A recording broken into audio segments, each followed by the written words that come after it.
So it's my opportunity now to wrap up and let you out so that you can head off home. But before I do that, there's one or two things to say. First of all, just to recap on the day that we've had. I think it's been wonderful. We've had a chance to share and to learn from each other. For me, the most powerful parts of the day have been when we've heard from patients telling us what it meant to them to be involved in their own care. And we had some really strong testimonies at the beginning of the morning. And of course, we also had Thomas telling us about it from his point of view as a child at the Leeds Paediatric Renal Unit. And that was really impressive as well. Later on, we had some discussion about networking, and we did an exercise which taught us just how good we are at networking. And Becky Molby, who's left, said to us that we are more of a club and that we should find out who makes the tea. And I think there's quite a lot for us to learn. We learned about the importance of communication, of how we might develop peer support, how we might take some of those themes forward, and we're going to collect the information that we got from today and work on it in order to try to build our network, because we're all part of that. And as a network, we can move forward this important objective. I think one of the things that we do have as a network is that we believe that patient involvement in their own care is absolutely key.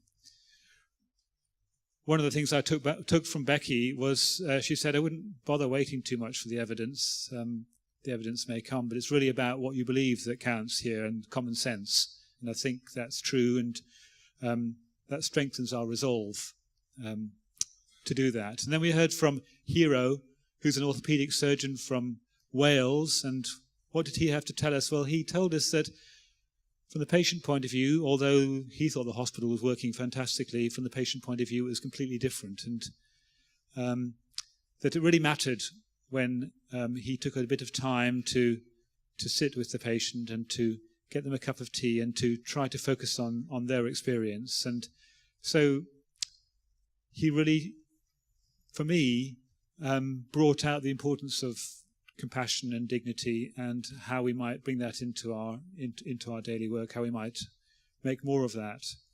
And then this afternoon we learned about training courses and how to set them up. And of course, training is at the core, in a sense. If we can have more people who've got involved in this concept and who are able to support others to take a greater role in their own care, then I think we're going to have a greater chance of shared hemodialysis care being the way it's done around here, the way dialysis is practiced in the UK. So a real challenge to us is how to disseminate training across the UK more effectively and more extensively. And then we learned about barriers, and barriers are always important, but the answers, the solutions are in this room. We have the solutions to those barriers, and many of those were articulated and placed on the board. Fear, what's the answer to fear? Well, the answer is giving people good quality information and helping and supporting them to learn about their condition so that they feel stronger and to have greater control, as Thomas said to us. And then Jan gave us a little bit on motivational interviewing, which was really fantastic, because made us stop in our tracks and think a little bit about the conversations that we have with our patients. So thank you for all of that. And before I wrap up, I just want to ask for a couple of our patient partners to make one or two observations. I think Michael was going to say something. Is that right, Michael? Or you didn't look like you were going to say anything, or maybe you were? I'd just like to say how I got involved in dialysis. I was on a bay where there was no self-care going on, so I didn't know anything about it. And then one day somebody came round to me and said, why don't you get involved with shared care? And I said, what, shared care? Well, because I was sat there like a little bit bored. And she says, well, it's just where you do things for yourself and you can do a little bit to help yourself. It might suit you. And so I said, yeah, I'll do that. But it turned out it wasn't like a nurse who asked me or a doctor. It was a girl who brought the tea and the sandwiches round. And what I'm trying to say is you really need everybody to be involved, not just a nurse and a doctor. But when everybody's involved, it'll work better. Thank you. And I think that's the observation that Hero made, that on his orthopaedic ward, it's the support workers who really notice when a patient needs something or is poorly and needs to communicate that to everybody else. Andy, you're going to make one or 2 points, and I've got one or two things to say before we finish off. One was a request and one was bit more of a statement really. We've been trying to set, we talk about patient networks and we talk about peer-to-peer, and we're trying to set one up in Yorkshire and Humber that doesn't seem to work very well. And I'm talking very much about where somebody like myself, for example, might attend a local implementation group. So how do I get what the patients would like up to the league, or how do I get the information down to the league, through a notice board or emails, or other such aspects. But what do you have around in relation to your patient networks? How do patients talk to each other, and how do they get some of their aspects? How do they get their information up to the MDTs that go on in each of the units, for example? Is that done through the KPA, or are they patient representatives? So it would be really nice and helpful if you could just identify very briefly to Rebecca, if you would, about what you might have in your area and the experiences you have at how it works that we might be able to learn from and have a look and adopt. The other one really is that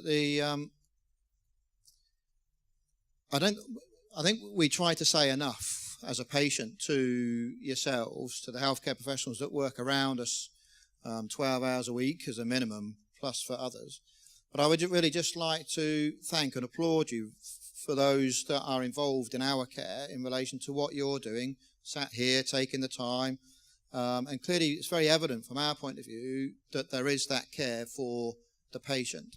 So on behalf of the patient and the carers here, I'd just like to thank you for your time, and please continue. Thank you very much. Thank you. Thank you, Andy. Now, Tanya tells me there are 4 places on the July course for anyone who's interested in coming to learn about how to perhaps think about setting up their own course where they live and where they work. So please have a little word with Tanya, and you can get yourself onto that course and get started in setting up your own training locally.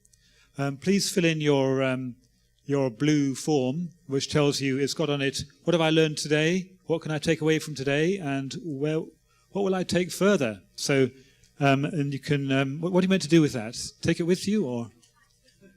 Oh, take it back to your clinical area. Okay, take it back to your clinical area and use that to remind you what you said you were going to do. So, oh yes, there's an evaluation form to fill in. You can see I'm a bit of a mess, really, aren't I? There's an evaluation form to fill in about this meeting, and next year's not so far away. We'll be doing another one based on what you say and trying to make it stronger and better. So I just want to wrap up by saying this is something that we really believe in. We believe it's really important to be able to give people on dialysis the opportunity to be an equal partner in their own care. Thank you very much for being part of this network. We need all of you. Everyone together needs to work to try to make this reality.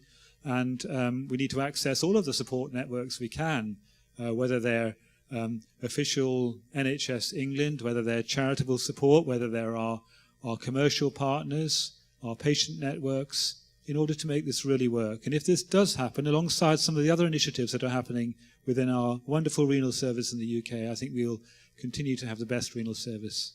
So thanks for coming.